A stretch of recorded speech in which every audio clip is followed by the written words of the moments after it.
Praise the lord. ప్రియులారా, ఈ యొక్క ఉదయకాల సమయంలో దీని వాక్యాన్ని చదువుకుందాం. కీర్తన గ్రంథము 36 అధ్యాయము 9వ వచనం. Psalm 36 and verse 9. నీ యొద్ద జీవపు ఊట కలదు, నీ వెలుగును పొందియే మేము వెలుగు చూచుచున్నాము. For with thee is the fountain of life. In thy light shall we see light. యేసు ప్రభువారి అతి శ్రేష్టమైన నామములో ప్రియులారా మీ అందరికీ శుభములు తెలియజేస్తున్నాను. మరి ఇక నూతన ఉదయకాల సమయాన్ని బట్టి దేవునికి కృతజ్ఞతాస్తులు చెల్లించుకుందాం. ఇక్కడ ఒక చక్కని మాట మనం వింటున్నాం. నీ యొద్ద జీవపు ఊట కలదు. ఈ ఉదయకాల సమయంలో పిల్లరా అనేక మంది వ్యక్తిగతంగా ఆయా పరిస్థితులు బట్టి చచ్చిన వారి వల్లే ఉంటారు. అయితే ఒక సత్యము గుర్తించాలి. ఏమిటంటే ఎవరి యొద్ద జీవపు ఊట ఉందండి, ఆయన యొద్దకు వెళ్ళినప్పుడు ఆయన మన జీవింపచేస్తాడు. మన బ్రతుకుకు అర్థమును ఆయన కలుగజేస్తారు. మన జీవితాల్లో ఏ స్థితిలో అయితే మనం పడి ఉన్నామో అక్కడి నుంచి లేవనెత్తారు. అందుకే ఆయన దీనులను లేవనెత్తే దేవుడై ఉన్నాడు.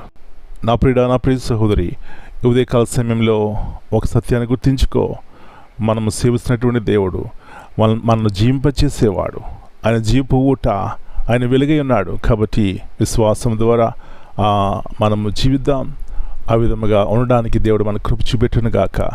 ప్రార్థన చేసుకుందాం.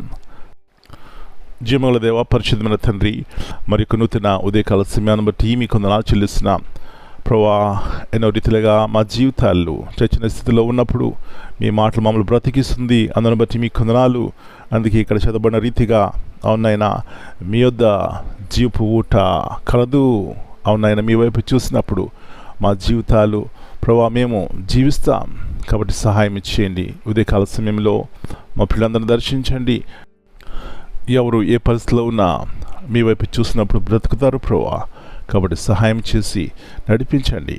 ఈ దినమంతా మీరు కింద భద్రపరిచి ప్రతి కీడు అపాయం తప్పించిన ఆయన మీ వైపు చూసి రక్షణ కృపను పొందుకోవడానికి సహాయం ఇచ్చేయమని, అంధకార చీకటి శక్తులు లయపరిచిన ఆయన జీవింపచేసే ఆత్మ ద్వారా మమ్మల్ని నడిపించమని యేసయ్య అతి పరిశుద్ధమైన నామమును బట్టి ప్రార్థన చేస్తున్నాను తండ్రి. Amen. God bless you all. Dear brothers and sisters, greetings in the precious name of our Lord and Savior, Jesus Christ.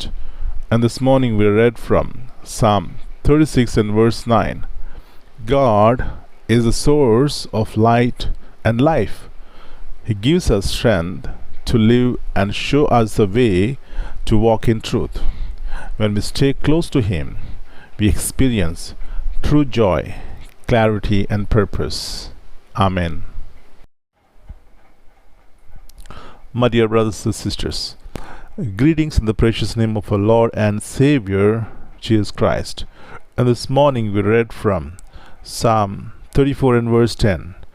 The young lions do lack and suffer hunger, but they that seek the Lord shall not want any good thing. God is the provider of all good things. Keep seeking Him wholeheartedly, and He will sustain you beyond what human strength or effort can achieve. Amen.